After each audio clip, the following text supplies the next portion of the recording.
PlayMaker 2 introduces a whole set of new tools under the category of game systems.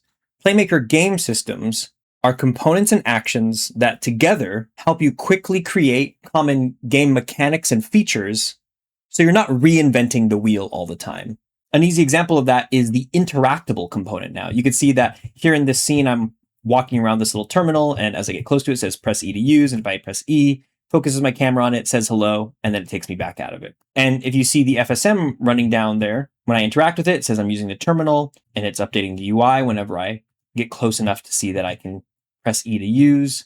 And this whole scenario is built around this component right here, the interactor component. So you put this on something like your player, for example, and then you put on the terminal, which is this computer here that we're interacting with, a component called interactable. So together, the interactor and the interactable components create the interaction system. And you can see here that on the interactable, you have all of these parameters that you'd normally want to include in a game's interaction system, but it lets you fine tune it to whatever the specifics of your game are. With this terminal selected, I'm going to go and look at the screen. And if I kind of move around in here, you can actually see the gizmos for the interactable component. So in this setup, the interactable is saying that the player can only really use it if they're in this field of view. This is called the approach angle. And you can see that as I tweak this, it either narrows it or widens it. So if we want to make it so the player has to be right exactly here within this cone to use it, or if they even want to be anywhere around it, if they can interact with it from all angles. Now, in this example, it's like you're walking up to a computer. So of course, you want that to be a little bit more narrow, as if you're walking up to the front of the computer to interact with it. Other requirements, such as whether or not the player is facing it, can be toggled here. This is required facing or required approach, the distance. All these things can be set up here in your interactable component.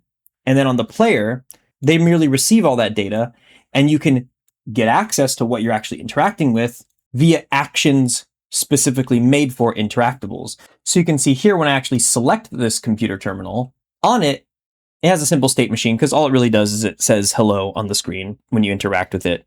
But the setup here is what's interesting is it has an onInteract event. Now, this is not a user-made event. In the past, in PlayMaker projects, even in the ones included in the official sample scenes, there was an event that was user-made that we called the interact event. And that was a way of sending an event to game objects so they knew that they were being interacted with by the player, usually after hitting a raycast or something. But now there's actual built-in system event called onInteract. And this is specifically called from the interactor component. So whenever an interactor component, usually on the player, is next to or meeting the conditions of whatever it's trying to interact with, the interactable, it specifically sends an event to this component. So any FSMs on it will also receive this event. So this onInteract event here is a system event that works directly with the interactable components.